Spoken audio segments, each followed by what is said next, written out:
Hi, I'm Emma Thompson, and this is the story of how an abandoned farm turned me from the family disappointment into someone my greedy relatives couldn't ignore.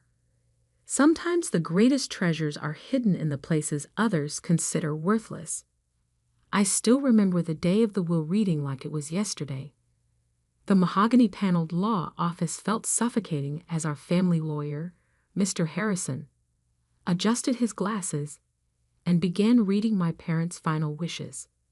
The tragic car accident that took both of them had left a $50 million fortune to be divided between my sister Sarah and me. Or so I thought. To our beloved daughter Sarah, Mr. Harrison read, "We leave our investment portfolio, the family mansion, and all liquid assets." Sarah's perfectly lipsticked mouth curved into a triumphant smile. To Emma, he continued, his voice softening slightly, "We leave Grandpa Thompson's old farm property in Montana." The room fell silent. Then Sarah's laughter shattered it.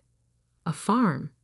she sneered, her designer bracelet jingling as she waved dismissively. "Oh, this is perfect." Little Emma always did prefer playing in the dirt to attending charity galas. I sat there, stunned. The 200-acre farm had been abandoned for 20 years, ever since Grandpa passed away. Dad had always called it worthless, refusing to even visit it.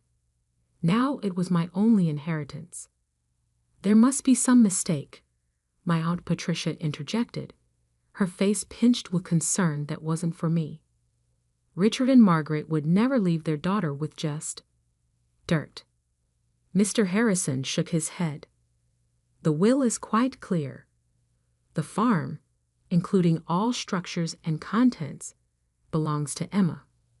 Sarah stood up, smoothing her Channel dress. "Well, sis, enjoy your barns and chickens. I've got a portfolio to manage." She paused at the door, her smile cruel. "Don't worry, if you need a loan, I'm sure we can work something out. After all, what's family for?" I left the law office that day with a single manila envelope containing the farm's deed and keys. 20 years of dust coated everything when I arrived at the property the next day. The main house was a weathered 2-story structure that had seen better days, but it was the massive old barn that caught my attention.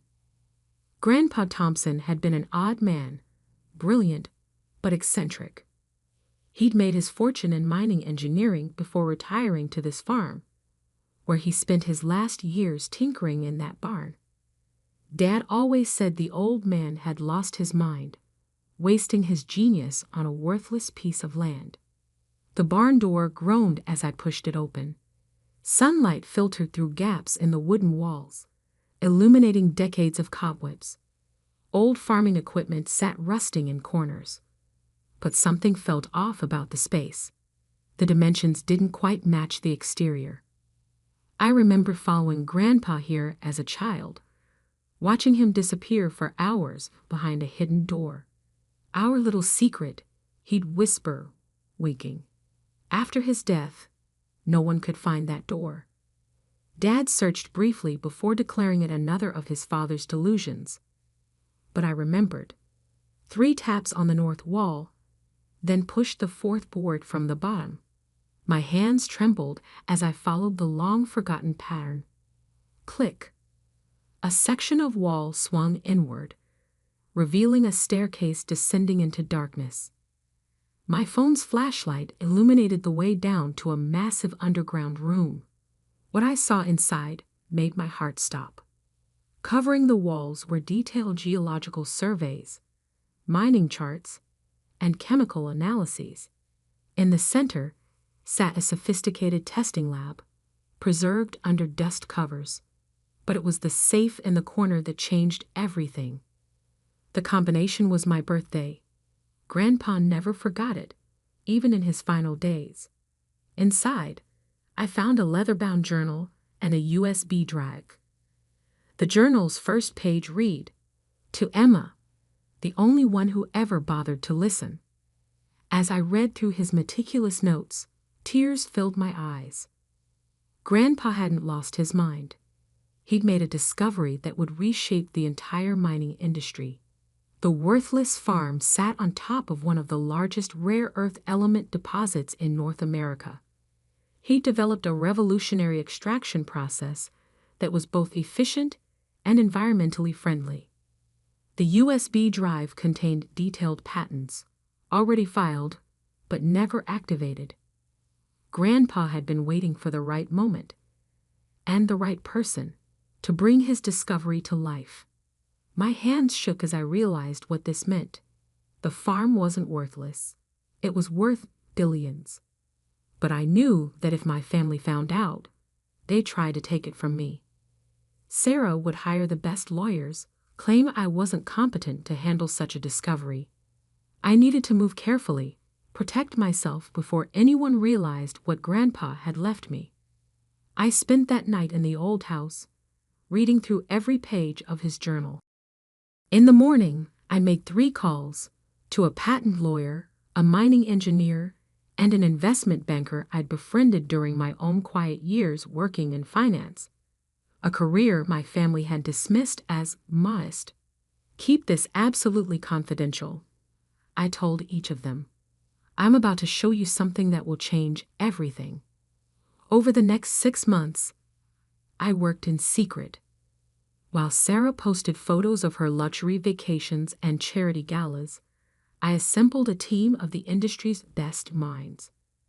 The old barn became our command center, its hidden lab modernized with cutting-edge equipment.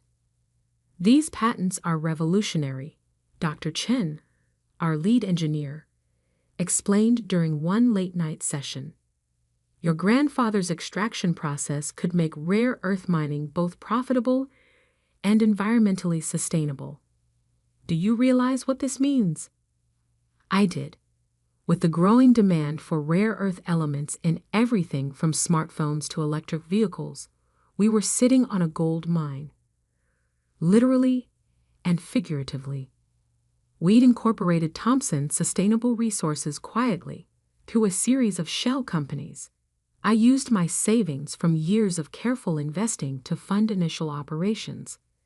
Every step was calculated to keep my family in the dark. Then came Sarah's wedding, a lavish affair at the family mansion.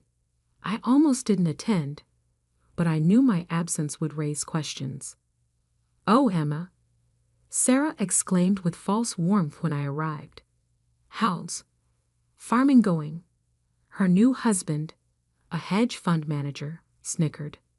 "It's quite educational," I replied mildly. "Actually, I've been meaning to ask, how's the tech sector of your portfolio performing?" Sarah's smile faltered slightly. "Why? Just curious. I heard rare earth element shortages are causing problems for manufacturers. Must be affecting stock prices."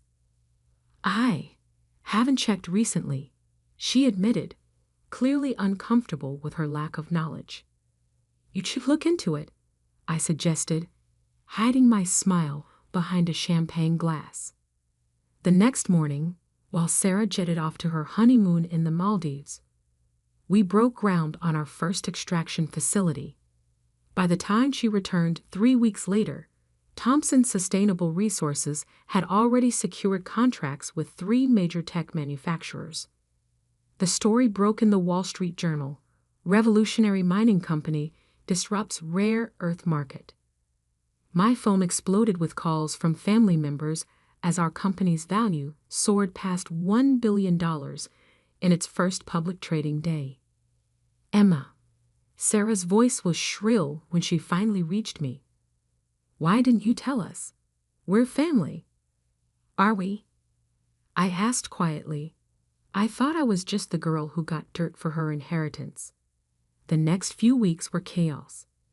Sarah and Aunt Patricia tried to claim that Grandpa's patents should have been part of the family estate. Their lawyers argued that I had concealed valuable assets.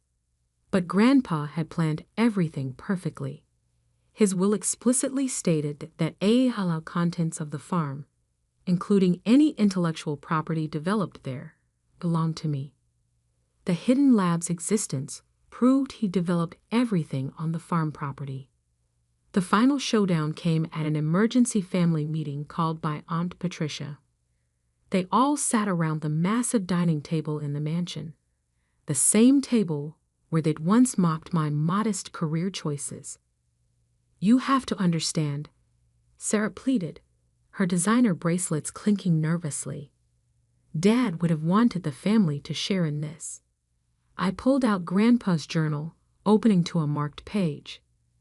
"Dear Emma," I read aloud, "I'm leaving you this farm because you're the only one who saw its value beyond dollar signs. Your father and sister chase wealth, but you chased knowledge. That's why you'll succeed where they failed."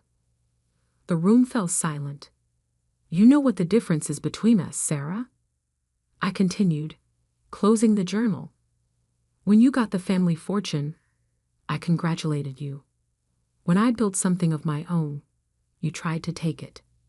We can work something out," she began, but I cut her off. "Actually, we can't, but I will give you some free advice. Invest in sustainable technology. Thompson Sustainable Resources is about to announce a major expansion." As I walked out of the mansion, Aunt Patricia called after me. "Your parents would be ashamed of how selfish you're being." I turned back one last time. "No, they'd be ashamed. They never saw what Grandpa saw in me. But that's their loss. Just like this company is your loss." Today, Thompson Sustainable Resources is valued at $12 billion. We're revolutionizing the mining industry while protecting the environment.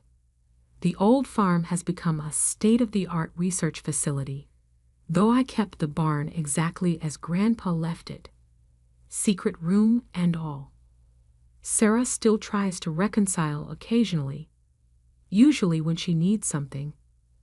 Last month, she called about investing in our latest venture.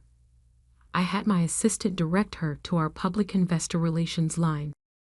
The family mansion was recently put up for sale. Sarah's risky investments and lavish lifestyle had finally caught up with her. I bought it through a shell company and turned it into a science education center for underprivileged kids. Yesterday, I received an invitation to speak at my old high school's graduation ceremony. The topic?